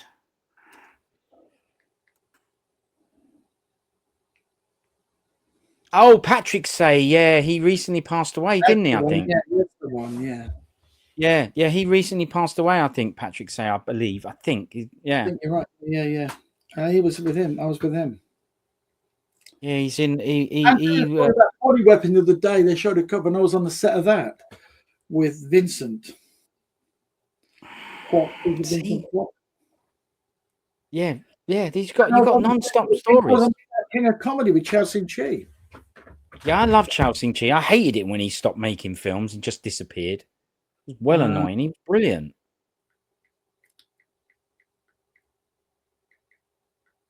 So non-real Bruce was Nick Say. Shaw Brothers was Patrick. And who was the other bloke I wanted to know that you've just revealed? I can't remember myself now. I'm trying to think. Good though. Loads of stories. I can't find out. Oh, that's who we're trying to figure out, isn't it? Yeah, non-real Bruce. Okay. Yeah. Is he an old bloke now? So was he young back then? He'd be about the same age as Anthony, but at the time, we're going back into the 90s now. And he was a non-real Bruce at one point. Simon Chan or something like that, or I mean, it's a good one. We got to remember it at some point. If we don't remember now, we'll have to come back to it. He's still been in plenty of films back then and all that as well. He was leading this film, and I can't remember his name. The film was Never mind, it'll come to you.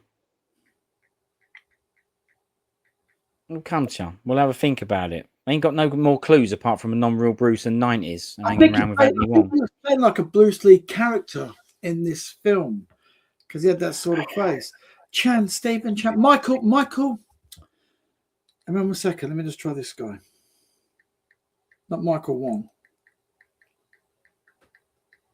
Well, not Powers, not Chan My Man, no, not him. No. Because he's a Michael, isn't he? He's good. How are you finding? What are you looking for to give you clues? I think his name's Michael Chan. Do you? And now we've got to try and find. Okay. So you get so locked in with you need like Michael Chan say whatever his Chinese name is, but it's Michael. I'm sure it's Michael Chan. Yeah, but if it's Michael Chan, that is Chan My Man, isn't it? He's called Michael, but there's more than one Michael Chan. Trust me. Yeah. We're back to the bald monks bit. Yeah, there's more than one Michael Chan. Yeah, fair enough. All right. Well, like I said, if you don't, we'll think of him later. Then Toby might be able to tell us anyway which one he was. Good old Mike. Good stories. I like it. It's fantastic. So I'm looking. Don't worry about it. We'll get to it later. We'll think about it later. We'll get it at some point, and we'll reconvene. And if we get it before the podders come, it's not him. And if we get it before the podders comes out, then I'll put it on the screen. Put a shot of him up. I think it's Michael Chan. Let's try Michael Chan. Brilliant. It comes up as Michelle Chen. Michael Chan. Exactly. Got it wrong, yeah. You've got it's something like Michael Chan, something like that. He's in a film. I don't know if he was in the the God, my brain. What's the guy who plays Mr. Vampire? Lam Ching Ying. I don't know if he's in a Lam Ching Ying Green Hornet film or something like that. Oh. Well, let's look at a Lam Ching Yin Green Hornet film then, shall we? This is brilliant. I'm actually enjoying it. I like this stuff. That's why I couldn't let it go in my head. Like, who are these people he's met? Lam Ching Ying, a Green Hornet film. Let's have a quick look, see if I can find it. It might not be called Green Hornet, but I don't think I know a Lam Ching Ying Green Hornet film. Oh, I've got Let's it see, here. though. Have you? Yeah. It was Yurong Guan. Yuron Guang. Yeah. Okay. That was the bloke. No. Oh, that was the film, not One of Lam the Ching Ying. nicest people we bumped into at the airport, who's dead now, is Bastard Swordsman. Ah, Choi Silkan. Yeah. Who passed away. We've been very Brilliant. lucky. Bumping into him in the airport. Fantastic. Yeah, we sat down champion, me and him and Toby. But yeah, this guy Norman. I'm sure it's Norman Choi. Maybe let's try Simon. No, Simon Chan. That's going to go mad. That's going to. Yeah. I like that. We've got to try and figure out. Is it? So have we gone off the Lam Ching Ying Green Hornet film? Is that done now? Yeah, that's done. Yeah. We're off the scent of that one. Okay. I mean, if he's in other films, he's just in. What is he just in one non-real Bruce film? Is that it? No, that was the film that was around at the time. Oh, that was the one. Okay, that was the one doing the rounds. Okay. So who is Simon Chan? Actor. This is just a waste of brilliant. Lam Ching Ying, you're off the scent. Apparently, this is a bloke in Neighbours. So forget that one. Excellent. I'm sure it's Michael Chan. But he needs that last bit on there. Michael Chan Sing Blue or Michael Chan Sing Yeah, Blue. well, that's why I said Chan Wan Man. No, there's more than one Michael Chan. Okay, it's not Chan Wan Man. I get it. Someone let us know who it is. If we were on a live now, we'd be able to do that. Yeah. Anyway, they took me to this thing, and I don't know what happened to him after that. He was a good-looking guy, and he was quite a big guy, and he he was headlining this film. And I'm sure in it he was like a bit like a Bruce Lee spoof. But What do you mean big? You big and muscly? No, he's quite. He looked like Yurong Guan. Imagine Yurong Guan. Yeah. That's your physique. Okay. Well, we'll figure it out, and let me know if it comes to you.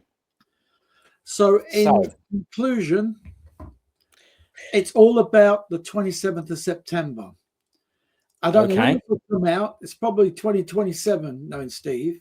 But if it does come out by some chance in the next few weeks. No, this one, I have to rush yours out, don't I? This will get rushed out. Well, it has to be because we just, it's I mean, exactly. I know we had a joke and a laugh on it, and it's like two blokes just talking in a pub. Yeah. But the most important thing is that this event, you know, it's come and support it. You know what I mean? The everything, whatever you think, tickets, it's nothing to do with that. It's you know, you go and put an event on and suddenly realize the cost. It isn't just the cinema. You have to feed these people while they're here. You know, Hwang in sick destroyed me. We were walking after the show, and he was going next day, and we were walking down near the Hippodrome, and he said, "I really fancy Spanish food." As I looked over, there's me, Darmish, him, and his wife. And as we looked over, there's a tapas restaurant here. But you could see this was quite high class. I'd love to go in. We went in, we sat down, and we're talking a little bit about Bruce Lee, you know, there when he was with him on Where the Dragon.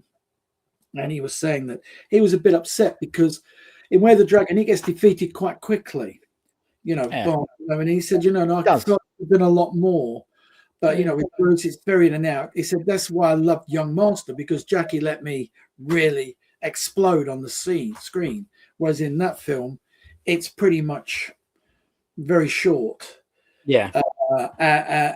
Although his relationship with Bruce off screen was very good, you know, he said, you know, he felt Bruce was quite lonely. You know what I mean? And he's under a lot of pressure with Where the Dragon, his first film directing, and he couldn't shoot now in Hong Kong, in Rome, and they were doing this, and of course he went on to do the outside scenes for Game of Death, and you see also he's the stuntman for Yuan. What, the bloke in Game of Death at the end? The log bloke in Game of Death. Sihon Choi, that bloke. Hapkido guy. No. She Yuan. Right. The guy, the very first fighter goes out with Dan, and he's got the big log that they found with the footage. God, come on, Steve. You've seen Game of Death. Ain't got the arrow box set. Bruce, James Tien, who's the guy number 3 that was going up the stairs with him for £500. Tony Liu? No, it's Shea Yuan. I can never go. Was he doing it? What? He's got a log, has he? Have you seen Game of Death? Yeah. How many floors are there in Game of Death? I don't know. There's one with Kareem Abdul-Jabbar. Yeah. There's one with Danny Inosanto. Yeah. There's one with Sihon Choi, the Hapkido guy. That's it. In the end version, there's going to be more, but in the final version, because Bruce left the set to go to Enter the Dragon, so there's 3 assailants, there's 3 people, and then there's 3 people going upstairs. You know James Tien's one of them, don't you? Yeah. You know Bruce Lee's another one. There's a third guy. I don't remember a log though. Let's find out who it is. It gets put in the Arrow box set. Yeah, I've not seen that. Too expensive. So maybe I've never seen Log Bloke. He's in the cut version too. Just bloody hell. You can imagine there's Bruce Bloke sitting here going mad. Absolutely. He's in the cut. Right, really, okay, but that's all right. It's good. This is realness. You really lost it. No, realness is good. Let's see, right? That was the best bit, that he's in the cut version as well. Hang on. All right.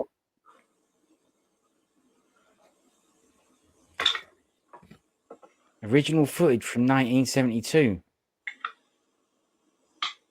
Is this the bloke then? Chi Yun, him? Yes. Gotcha. He's in loads of stuff. No, but he died.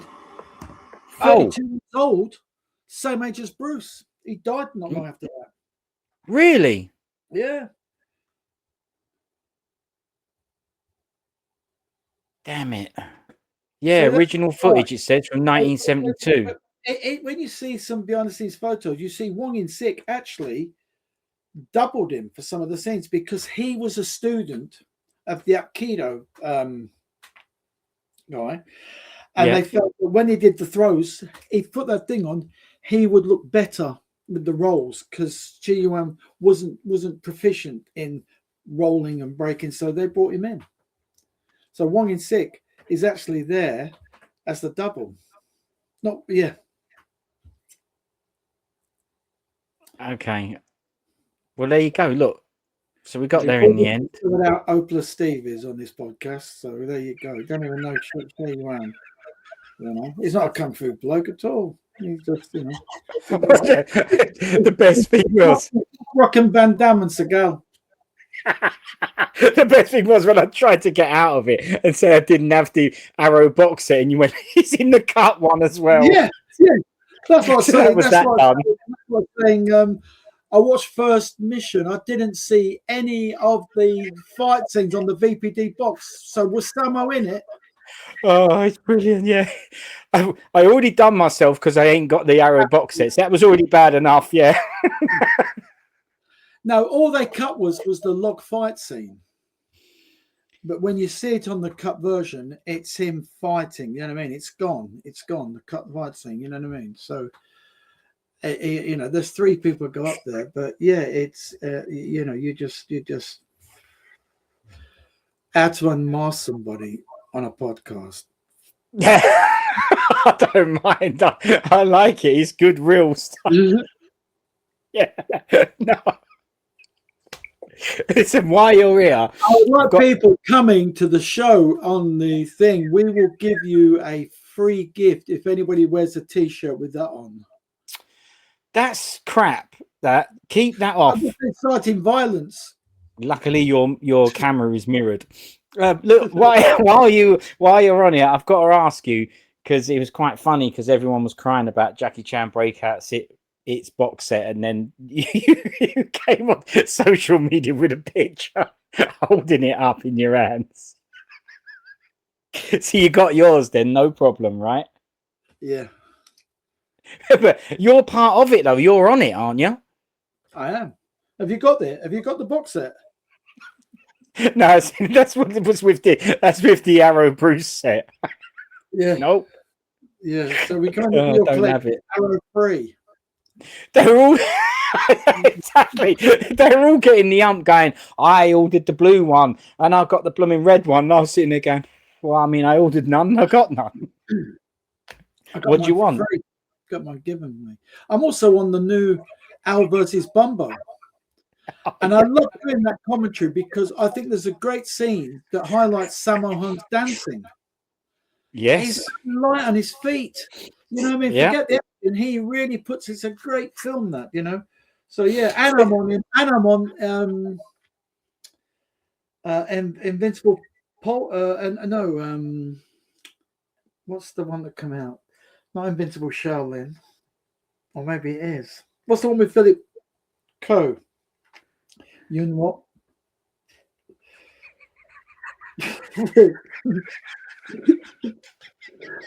I'm getting trouble with my memory. Wait a minute. More tests. Okay. This is my Johnny Intruders. I do the piece to camera. Do ya? Yeah. Go on, Baker. I love it. Brilliant. And to the tournament I've done. Yes. Let's go. That's a really hard one because the film's not much at all. That's a really hard one.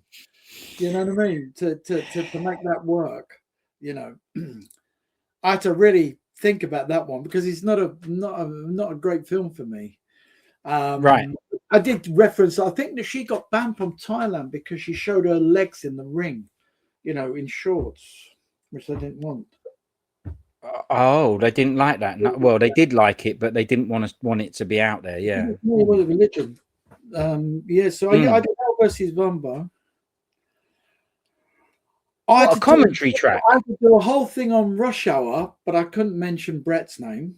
Imagine doing that. I'm going to talk about. Yeah, it makes no sense. I did it. Did you? Did you? Well done. That can't have been easy. Not really. It's totally natural to mention him. Yeah. That's like saying, just tell how much you like Kung Fu without mentioning a star or a style. Yeah. Yeah. Okay. Well, that's weird, but you've done it, you see. Yeah. You're a man for the job. So, never mind Moon Lee, never mind Chen Kun Chun, although that is crying. Never mind Lo Ray. I mean, they are exciting. It don't matter. I don't need to get excited about those because I can get excited about Feng. Who? Dragon Lee. Oh my God. I'm currently watching a Dragon Lee. I've always got him on. He's like my comfort blanket. I just put a Dragon Lee on this. Just like that bloke. Mate, he's brilliant.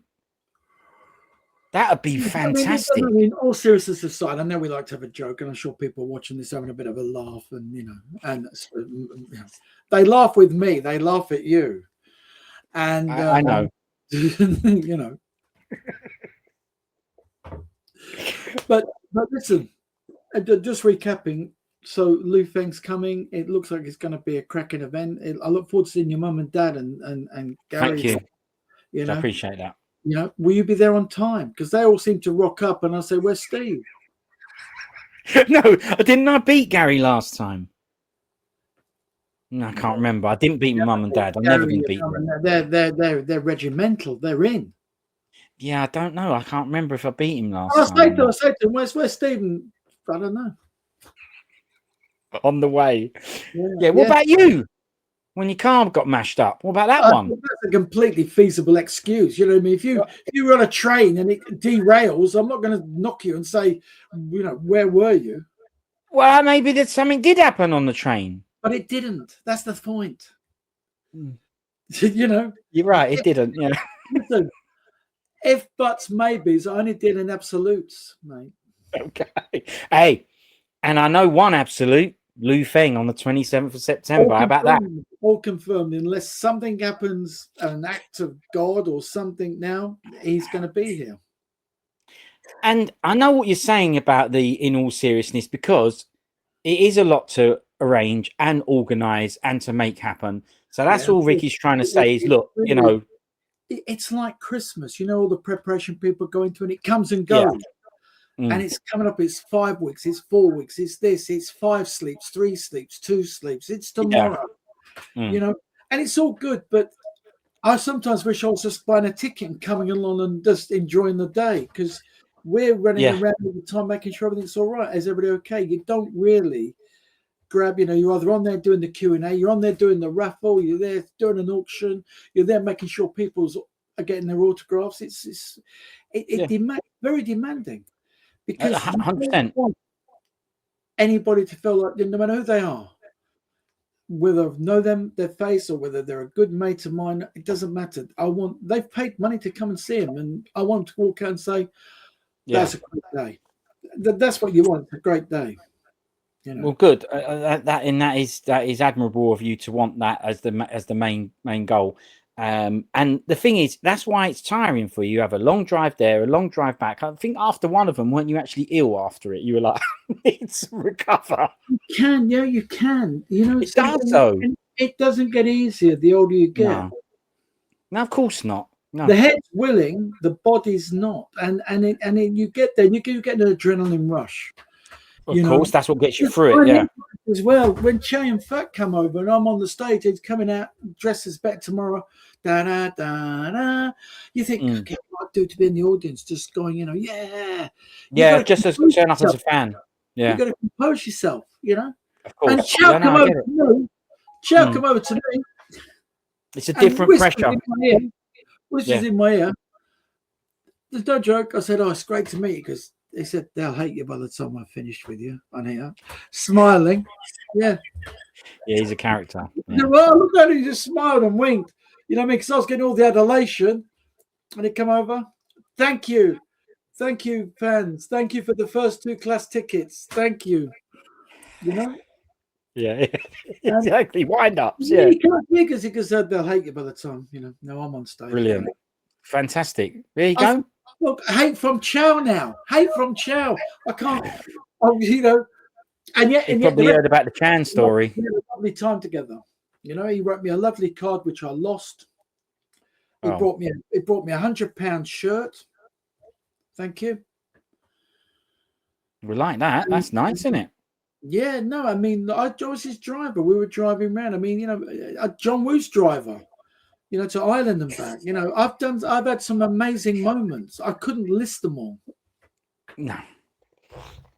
We'll try. We'll get through them. We will. We'll get through them. Loads of chats to be had. We'll get ready for the book, Dubbed and Dangerous. Me. Dubbed and Dangerous, yeah. It's going to happen. Too much happens. I can't keep up with it. I was doing it before COVID. And then since COVID, a whole new chapter sprung out. Of course, yeah.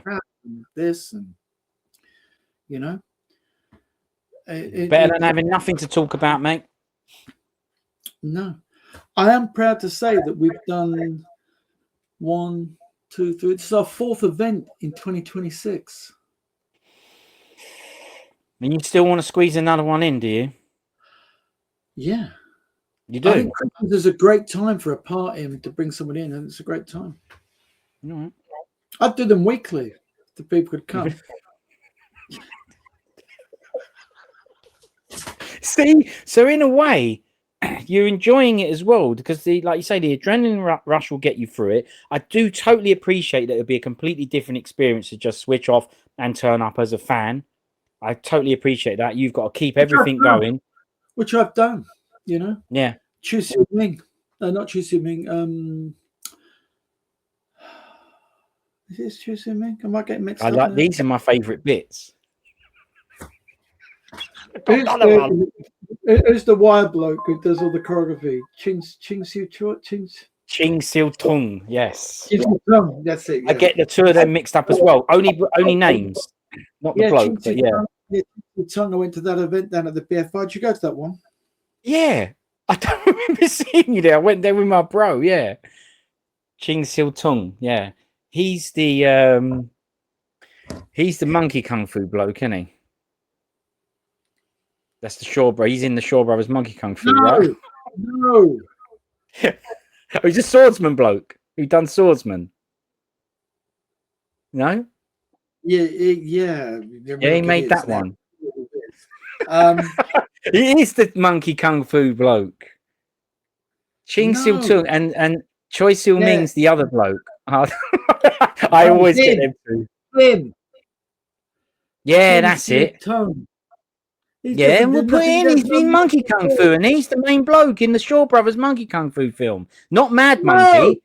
No, not he is. It's him. It's called Monkey Kung Fu. Just that one. That's what it's called. Look it up. Here. This is We've the got so best. much This quiz stuff is the best stuff. Telling you, Monkey Kung Fu. Look him up. It is him, yeah. Yeah, let's go. I've got it up here somewhere on the shelf. Brilliant. Who told me that? Me and Toby are walking home one night, and we're walking back, and we see him by a bus stop or something. And we went, yeah, we're chatting there. Didn't remember when I bumped in when I went to the BFI. Same with Bolo. We're walking down the streets. One of the first times I went there, Toby goes, "There's Bolo." I goes, "Where?" Because he's quite small. "Where?" He had his vest on, coming out the gym. "Bolo.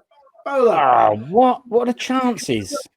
We come over, we're chatting. I said, "I'd love to come to the UK." He said, yeah, I come. He says, "But I don't want to do Kung Fu." I said, "Oh, really? Well, what do you want to do?" He said, "Toby will back me up on this." I said, "No, you'd have to come." Bruce Lee goes, No. I'm just recording a new album. I want to come and sing. I said, "What? You mean I'm going to do a concert, sing with Bolo?"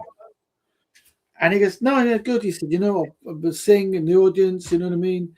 He said, "I'd like to promote my album." I just said, "They're not going to come for that."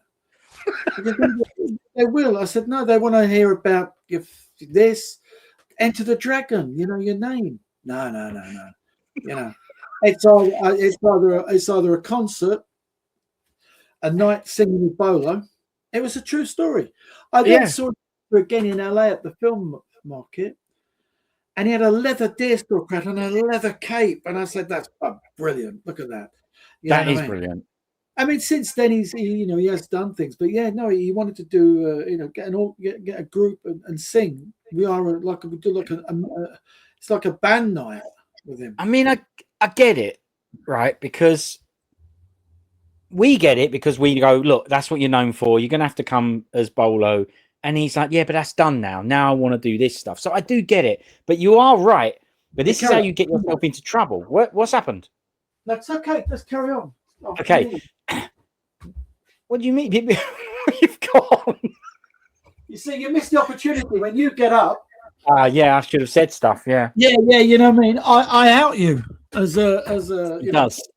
Look, the thing is, it's fantastic that he wants to do the music stuff, and you should have still said yeah. But do you remember that time you told me the fight with Donnie was because he said about Ballistic Kiss or something and selling it, you buying it, and you said he'll only sell 4 bits or 3 bits or something like that. Yeah. He got it up with you. This is the same with Bolo. He's Bolo standing there telling you, "I ain't doing Bolo, I'm doing music," and you said, "Forget it. No one's coming to see you." This is how you get into trouble. Yeah, because he's not got a record track. He hasn't got, if he said I did all the soundtracks to these movies and I was with Lalo Schifrin, I did Enter the Dragon with him, I think, yeah, I can see the angle. But, but Bolo sings pop. I don't know. I don't know if the album ever come out, but he was quite adamant Yeah. That this is what I want to do now. direction. We were going to market him as Yang Su's singer. Nope. Who's the Bolo? Sorry, your name's Bolo. Sorry, Su. mate. You ain't got a real name. Your real name is now Bolo. There's nothing you can do about it. I think for a while he felt quite cursed that you've been adopted a name from that. He's a Bolo. Yeah. But he did embrace it because he did get in part, he did when he was with Van Damme and stuff. But I think at that time, I think he felt like he wanted to shake the shackles of the name Bolo. I understand. And remarket it up as Yang Su's. And I think it was a Fenner. I kept saying Bolo, Bolo. It can happen. I think he thought, that's not even my name. You're just calling me a character. It's like going up to Timothy Dalton and saying, "You're right, James." What do you mean? Well, you're James Bond. You're making it even worse. Yeah. He wouldn't refer to him as his Christian name. They were going Bolo. We didn't call him over the street, but it's like seeing David Jansen going Del Boy. It's so funny. He's actually trying to tell you, I'm leaving the Bolo in the past. I want to come over and do music. And like, listen, Bolo, you can't do that. I thought Bolo, even as a singer, had a good name to it, like a rap star. Yeah, it does. Yeah, Bolo, of course it does. In the house, and I felt that we probably were, if you did something, and everybody comes and says it's Fight Clan. You say, I'm Steve. No, it's Ultimate Fight Clan. Yeah, I know. It was good. Listen, that rolling into the Dragon, like it did with Jim Kelly, like it did with a lot of people, they've lived off that film. It projected them. John Saxon was the only genuine actor in there. Even he's Roper. Yeah, but he's known as Roper. How many people have ever seen Shit Can before? You know what I mean? It's his hand. Yeah, he's Mr. Hand. That's it. There is nothing else. Jim Kelly, all these people. That film elevated them, and people have lived off that. Yeah, more than any other film they were going to do. You mean Enter the Dragon? Even if you was a runner on Enter the Dragon, you got more recognition. Yeah, people that maybe met Bruce for a short period of time can make a living out of it.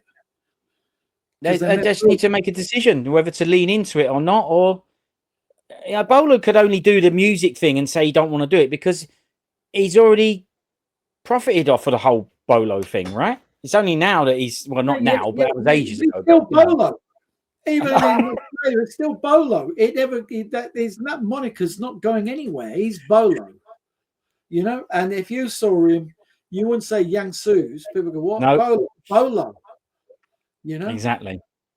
It's unfortunate, but it gave him a career. You've got to embrace it.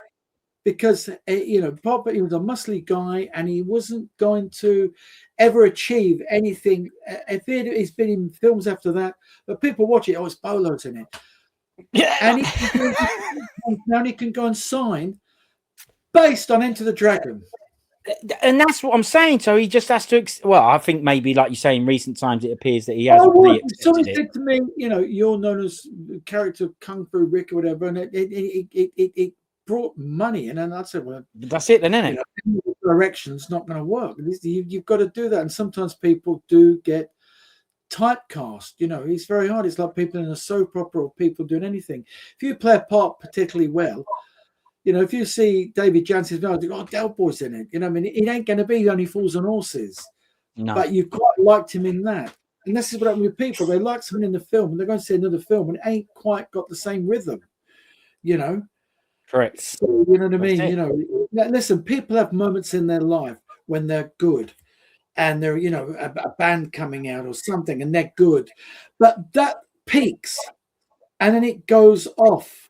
So you have your moment, you're in the peak, and then you carry on doing it, and they're saying, but his new stuff ain't so good, but fucking heck, did you see him in blah, blah, blah, blah, blah? Or did you listen to that album? So people do reach a peak in any part of their life. That's right. And It's like a ceiling, yeah. Living off their back catalogue, you know. Yeah. You know, so if you've done some great things, that's what you're going to be remembered for. It's very hard to keep churning out a quality of work, even for stand-up comedians, whether it be Ricky Gervais. Absolutely. Or there's a peak for them, Sure. Absolutely. and then after that, it goes down. You know what I mean? And like you say, then it's all on the historical stuff, all the legacy gear, and there's nothing wrong with that. Wherever you are, you have your peak. Yeah. You know? Haaland in the World Cup was great. You know, he's probably hit his peak. He's become viral, and he's still got a few years left in him. But there comes a point when that was what they remember, you know, and you fade down a bit. So and if he then goes up to someone and says, "That's right," if he goes up to someone and then says, "Yeah, I'm not really interested in football. I want to do an album," they'll go, "You know, I'm only chatting to you because of football, mate." So. EastEnders as like a new market guy. They'd say, "Oh yeah, you're watching it because that's Lou Feng's in it." You know what I mean? That's right. It's going to be so. Some people they go into another movie and they can put bums on seats. Yeah. Only Tom Cruise seems to be able to churn out a movie, a blockbuster movie. You know, he's good. Yeah. You know, but even Keanu Reeves, you know, he does other films on the side. They don't have the same impact. You're not going to see John Wick. No, that's it. But you just have to recognize it. I don't want to call them they're lucky to have that because they created that in the first place. Like you say, Del Boy played a good role. We had our peak back in the 80s and in the 90s with Jet Li. You know, we could never rise that where we had a shop, we had a video label. That's a good point. We had a TV show. You know, we've peaked. Yeah, it's a good point. Yeah, absolutely. You recognize that. So, yeah. You know, those days have gone. We're sort of still delivering, but it was a different time. There was no internet. It was VHS. It was an underground following. Yeah. Now everyone's peaked. starving for it. We peaked. We can still survive, but the people who know us will talk about when Chow Yun-fat came in or Jet Li, you know, or the TV show, or the video mags. That's or right. when we had a label, you know what I mean? So fan club a lot. Yeah, we had two shops. We were there. We peaked. You couldn't do it now. You know what I mean? No. We survive on our names from the past. If nobody knew what I was, and I come out now and said I'm doing this, it would be very poor. You're living on your name. Well, you're not thinking about bringing out an album, are you, Rick? I know. What I mean, known as Bolo Baker. Double B. Yeah. The best thing is, right, this Bolo couldn't have said that to two worse people. Yeah, you coming over? The two things he said that were terrible, right? Yeah, I'll do it, but I ain't doing Bolo and I'm not doing Kung Fu, so forget it then. Yeah. See you later. The deal's off. The deal's off. Yeah. Brilliant. I love that. How much do you want? Back then, 25 grand. How much was something in 25 grand?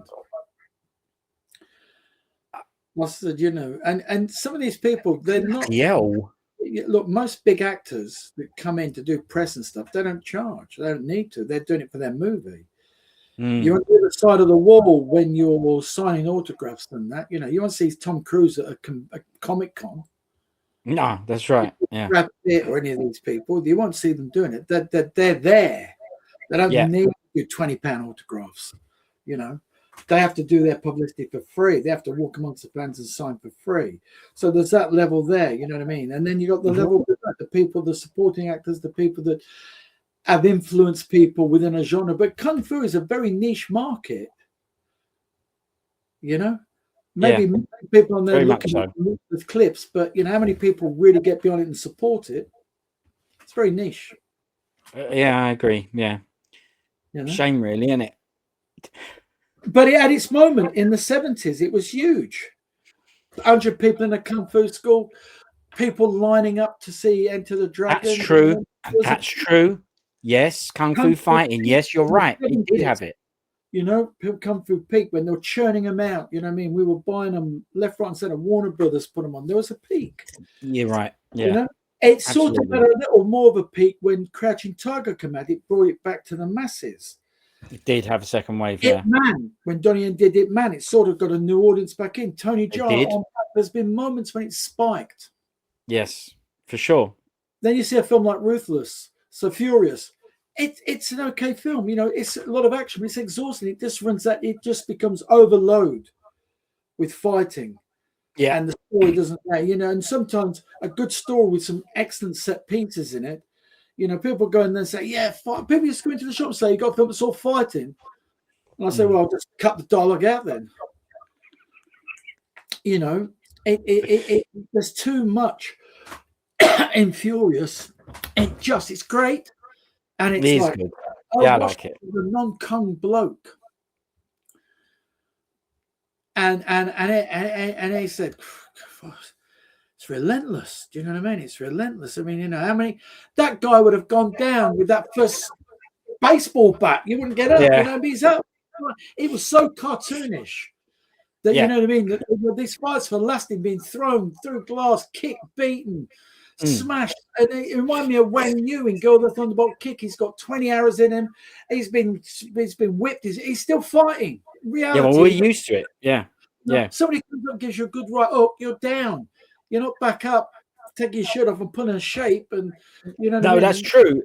That's true. But you know, we never wanted that. We never wanted someone to just be down after one punch. But that's why some people don't like the shape stuff, and they do like Bruce Lee, because he's a little bit more, as Wong in Six said, he's a little bit bomb in there, out there, few punches and done.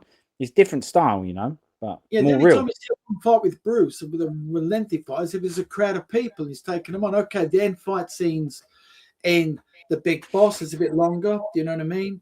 But it's not too. That one is, yeah. But in some of the Kung Fu films, those fights go on forever. They do. You know, Wang Yu, they're in the back of a train, coal train, and they're leaping from them, fighting, and it's going on, and you know, Love it. it's great. You know, you love it. Yeah. But when I watched Furious, I thought to myself, this is just exhausting. Yeah, no, I know. And you went with a non-Kung is definitely going to be confused. You know, they'll either find it exhilarating because they're like, oh, what's going on here?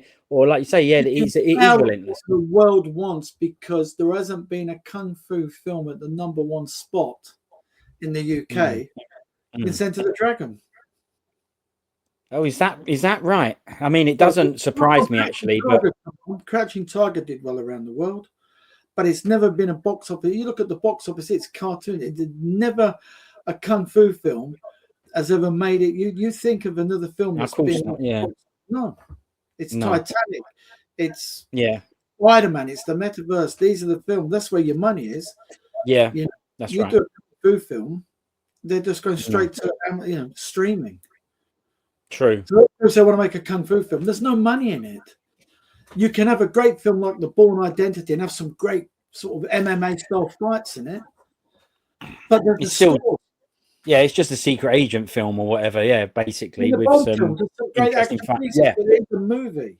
That's it. Yeah. In a Kung Fu film, it's two men and so on a beach, wood fighting, and we love it, but it's not a blockbuster worldwide. You know, you are right. It is hard to make a good film out of that. You know, which is why we like the ones where they depict the actual martial arts and the kung fu so well, because that becomes the film. But yeah, you couldn't have one without dialogue. Or if we screen Crippled Avengers, which is a great film with Lu Feng, the audience will love it. If we made it on general release around the world, it'd do nothing. Nothing. Yeah. No, that one is good though. Because that's the interesting one. You know, bloke loses his leg, bloke loses his arms, one with his eyes. Only films like Crouching Tiger managed to win the best foreign language film, and it managed in America, where they hated subtitles at the time. It did quite well at the cinema. You know, subtitle films were a no-no in America. They always wanted it dubbed. Yeah. And today, you know, people are slowly getting used to subtitles, but they take an English version any day of the week. Yeah, you're right. Like we are on sub films. Yeah, I watch them raw. Yeah, exactly, no problem. Exactly. You know, I remember putting on back when we first started selling it, had no subs, but the people were so taken in by the action, they didn't care. No. Very rare you'll see people to take a film without subs and say, I just want to see that film. I stopped the canteen when I showed that. People coming, I've never bought from before. What is that film? Which one? I'm back. I'm back. Yeah, yeah. Don't matter. Yeah. Didn't care. Well, you showed drunken Tai Chi at the Scala Raw. No problem. No problem. Didn't care. Loved it. Came away, went, loved it. Because we had the right audience. Correct. That's exactly right. And like you said at the time, pretty big one and all. Wasn't small. No, we used to pack the Scala. How many seats? Do you remember Scala or not? It had about 250 seats. See? We never did complete capacity, but you know, when Busy though, always. Yeah, no, people loved it. Yeah. Our first triple bill, the queue was down the road at 9 a.m. Crazy, man. Farrell there had been sleeping in King's Cross, had arrived so early in the morning, like he was a Johnny Go Home. You know, I mean, he was a target for sex trafficking, young boy. Yeah, because we know a lot of that around there. Yeah, that King's Cross bit. As that we was at a peak. I mean, you couldn't have it when me and Toby couldn't sell films at the Northampton show, and the guy said, if you want to buy a film, you've got to go to the car park because facts right. are coming, and off we went. Saying. I stood on. We got the boot open. I had boxes on top of the car. I stood on top of the car. I remember you saying, yeah, I weren't there, but I remember you saying. And then suddenly, have you ever seen that film Love on Delivery, where they're there and suddenly over the hill you see people coming? Yeah. We were mobbed. I was just putting films in a bag and people were giving me 100 quid. Yeah, you said it didn't matter, like five for 100 quid or whatever. It didn't matter what films were. Yeah.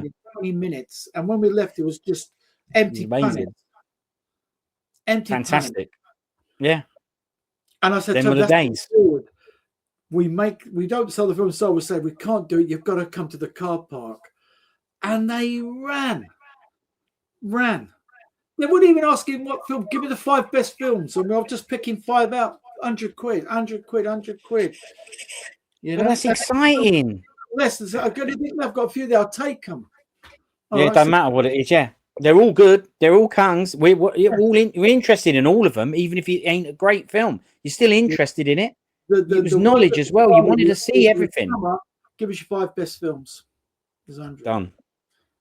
5 best films. No titles mentioned. Just that's it. People don't know that today. You know. Yeah, no chance of that now. Yeah.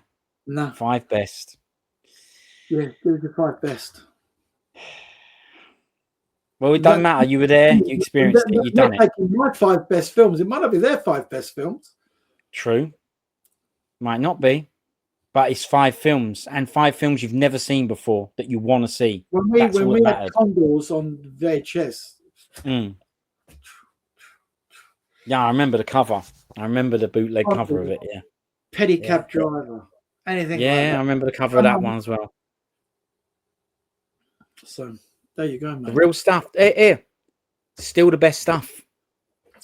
There's still the stuff that people are going, bring that out on Blu-ray. Can we have a Blu-ray of this? Can we have a 4K of this? It's still the same stuff. So, still asking for the same stuff. Well, we're on for 2 hours now, Steve. People probably think, I can give it a break. No worries. Okay. Intermissions, you know what I mean? Let's say a big shout out to Gareth, Paul. How much do you reckon those two would have paid now? Let's say you took one and kept it of the Jackie Chan cigar at that party, the Anthony Wong party. How much would you reckon you could sell it to them for? There's only one, so they're bidding. I'd go to a bigger. They wouldn't have the money for it. I'd go. It's beyond them, is it? Yeah. I'd go to Arrow. 5 grand. 5 G's for the Chan cigar, still sealed. You know, were they individually wrapped? What's that? This Jackie Chan cigar. What's that? Jackie Chan cigar. The cigar at the party, the Jackie Chan party. You said he had his own cigars. I don't know. I just saw him and I looked at it, and he's coming out and he's got a cigar in him, and I noticed he gave a couple out. I should have took one, and he's got the label that goes around it. Yeah, of course, the Chan logo and all that. That's what I'm saying. How much is for them blokes? I mean, I bet you Dre ain't got one of them. No, won't have. Done for. Never thought that's a rare bit. Don't know if Paul Gareth were born when that happened. They probably were. 30 odd years ago. Yeah, they Yeah. were older than that. They're in their 30s. They'd They're be kids. only kids, though, isn't it? Yeah, they'd be kindergarten chans. That's right. So then, Rick, thank you. Final words on why you're here. I mean, obviously, we've done loads of chat. Final words. Thankfully, come to the Hung Yang Yan, and as you know, we've got Lu Feng, and we are still pumping. We've thrown a few names out. Who knows? But we will be looking to continue to bring people in as long as we can make it financially viable. Anybody wants to come in as a sponsor, please. You know, we'd love that, because with one thing we don't have is sponsorship. And that's what you need for an event, is some sponsors. Like a drinks brand, something. Yeah, right. Come and do their drinks there, you know what I mean, and throw a bit of sponsorship money in. Yeah, that's a good point, actually. Why not? Yeah. Promotion as well. You know? So, yeah. Or you want a one-to-one with the artist, sponsorship, I can arrange it, you know what I mean? See what I mean? It's all coming out. Sure, if they want to just a few hours with them on the phone, you can do it, you know? They'll get paid. We'll get paid. And whatever happens stays between you and the artist. That's right. You got it. Well, confidentiality clause, don't worry. Perfect. Thanks, Rick. Appreciate you. Thank you very much for coming on. Thank you for everything you do. Next month. For sure. We need the promo introduction and you there to be on time, because we're going to open up a bit earlier. Okay. Yep. All right. On that bombshell. Gotcha. Yes, man. See you later. Thank you, Rick. See you soon, mate.